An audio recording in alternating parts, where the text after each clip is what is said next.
Assembly, ladies and gentlemen. It's a privilege to be here. Thank you for our invitation. Thank you to the, I'd like to thank the organizers for this conference. I understand this is the 10th anniversary, but this year is especially important and timely event to talk about the energy sector. I'm privileged to talk about the Polish energy policy strategy today. As you can imagine, there are probably more competent institutions, government institutions, to talk about this issue than Ministry of Foreign Affairs. But I will try to do my best and to get you acquainted with the basics of our energy situation and energy strategy.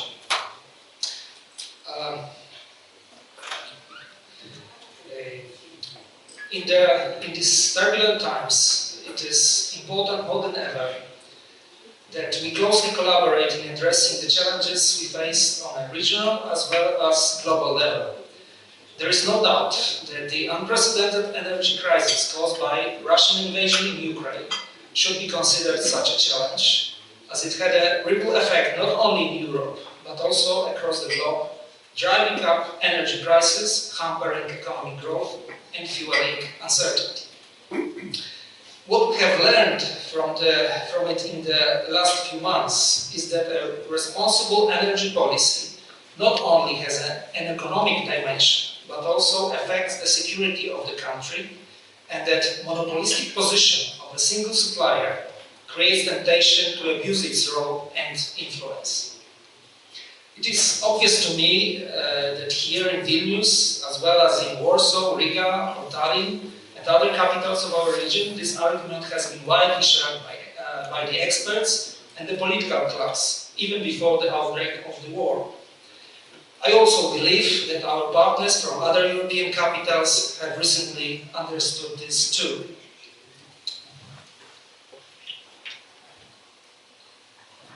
When it comes to our energy strategy, it was comprehensively laid down in the document Energy Policy of Poland until 2040, adopted by the government in February 2021. Due to the change in the international environment after February 24th, in March, the government introduced additional elements to the strategy, highlighting the importance of energy sovereignty while maintaining the overall policy intact. Allow me to briefly discuss its most important assumptions.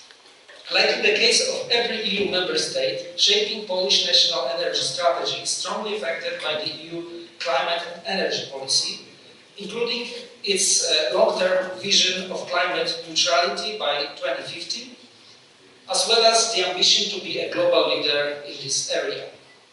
Poland supported this goal, but developed a specific national approach based on our difficult starting point and all the socio-economic aspects that needed to be taken into account.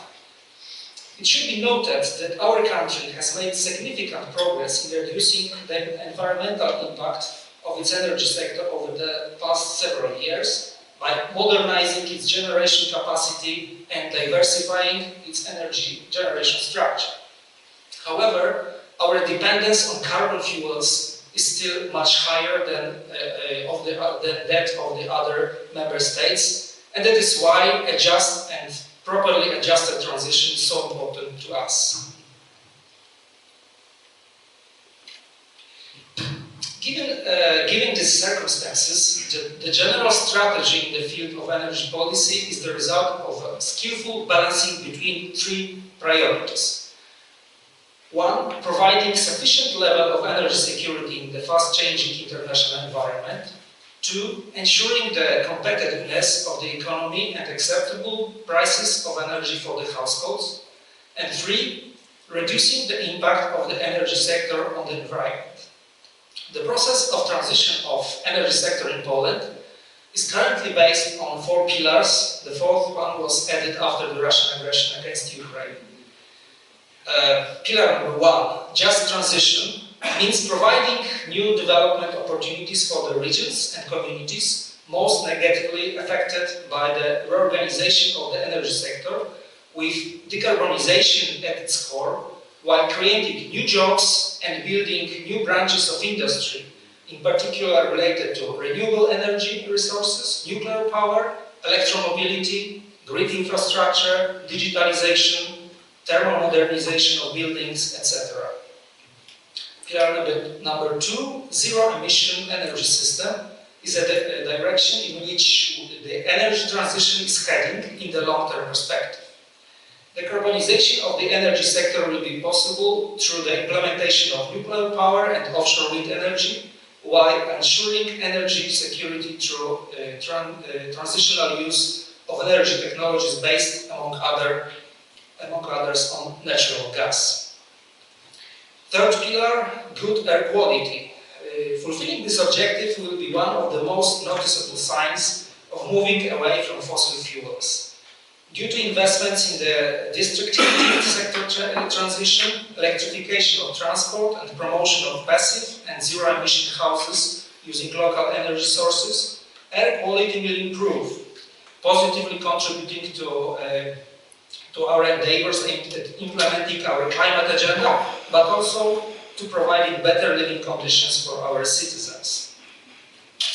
Russian invasion in Ukraine has dramatically changed the overall situation on the global energy market, as well as our perception of priorities, putting security matters at the forefront.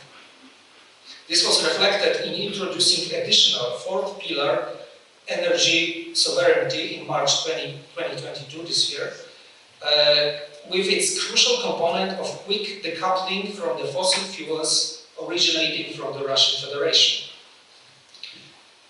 This is being achieved through the diversification of supplies, investments in production capacity, infrastructure, storage facilities, as well as technologies based on alternative fuels like hydrogen.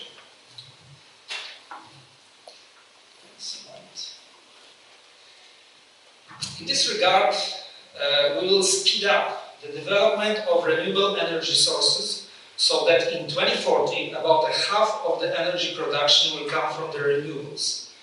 It requires substantial investments in wind and solar capacities and other renewable energy sources, which are independent from atmospheric conditions, like those using the energy of water, biomass, biogas, or thermal energy. We also plan to radically improve energy efficiency of households via thermal modernization. Poland undertakes and stimulates efforts to abandon the import of energy resources from Russia as soon as possible. In fact, in April this year, before it was implemented on the EU level, Poland unilaterally introduced an embargo on coal from Russia. Due to our decision not to pay for the Russian gas in rubles, as Moscow tried to force us to do, since April, Poland does not receive natural gas from this country.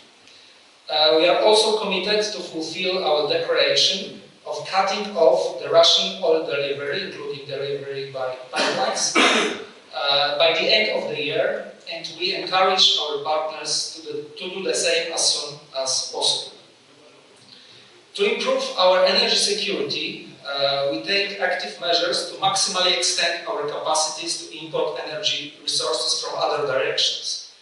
We have carried out our investments such as Baltic Pipe, which was mentioned already, launched in October with the annual capacity of 10 BCM of natural gas. We expand our LNG terminal in Świnoujście and plan to launch another one, so-called FSRU, Floating Storage Regasification Unit in Gdańsk. Apart from this, we construct numerous gas interconnectors with our neighbors. We especially cherish the opening of GIPL, the gas interconnector that joins Poland and Lithuania. It was launched in May this year. Together with the LNG terminal in Klaipėda, they strengthen the North-South corridor, a key element implemented under the Three Seas initiative. The GIP also ended the separation of the Baltic states from the European gas system. We also support the synchronization of the power systems of the Baltic states with the continental Europe as one of the key energy projects in the region. We are fully committed to a process that was established years ago, but now has a new dimension, the departure from Russian energy supplies. The construction of offshore wind farms in the Baltic Sea is another potential field of cooperation between countries of our region. We perceive it as one of the most forward-looking sectors with a potential for a significant increase in the capacity of renewable energy sources and to ensure the stability of energy supplies and security. The energy potential of the Baltic Sea is estimated to be as high as 93 gigawatts. We should unlock it together. This is why I am very glad that Polish companies have already established partnerships with Lithuanian firms to jointly implement these kind of projects. An important element of Polish energy mix and a new component will be nuclear energy, based primarily on large-scale reactors, as well as future introduction of small modular reactors. We consider this a clean, stable, secure and cost-effective source of energy. Apart from that, we will concentrate on boosting development of power grids and energy storage facilities. In the future, the special role in energy storage will be attributed to hydrogen, especially green hydrogen derived from renewable energy sources, which could also become another part of our extensive cooperation in the sector, in energy sector. To maximally upgrade the level of energy security of our country, we are considering keeping the existing coal units as well as coal deposits operational and ready to use in case there is a serious shortage of energy produced from other sources. Considering the optimal use of the national raw material, technological and infrastructure resources, efforts will be made to develop development of clean coal technologies. Here I would like to underline that in our opinion there is currently no other option than to place the EU energy and climate policy in the broader context of energy security. In these difficult circumstances, EU policy should consider focusing a bit less on new ambitions and regulations, while stressing more the problem of social acceptance, solidarity and new technologies, so as to replace Russian hydrocarbons. However, we are aware that the long-lasting solutions for energy security are not possible without alternative clean sources of energy.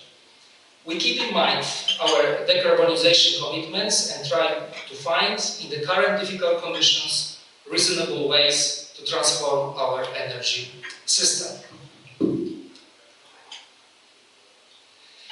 Concluding, let me present you some figures that can give you an overall image of the efforts we are undertaking to implement our strategy in the energy sector, as outlined in the energy policy of Poland until 2040.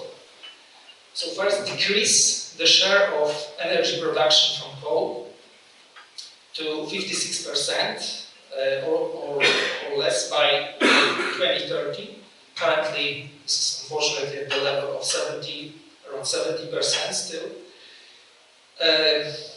Second point is at least 23% of renewable energy sources in gross final energy consumption also by 2030. 30% reduction in greenhouse gas emissions by 2030 compared to 1990. 20% reduction in primary energy consumption.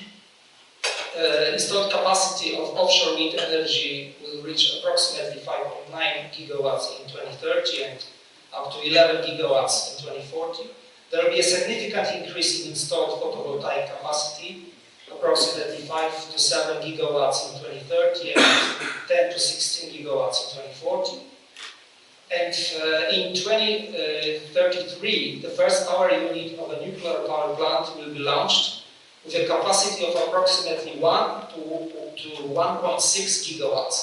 Subsequent units will be implemented every 2 to 3 years, and the entire nuclear program involves the construction of 6 reactors. And the last point, the natural gas will be a bridge fuel in the energy transition. If we succeed in our endeavors in 2040, our energy system will be more secure, balanced, technologically advanced, and will be on the straightforward path to achieving ambitious climate goals. So, once again, thank you, the organizers, for organizing this event. Thank you for inviting me. Thank you for having me, and I wish all the participants to have a productive and fruitful discussion today. Thank you so much.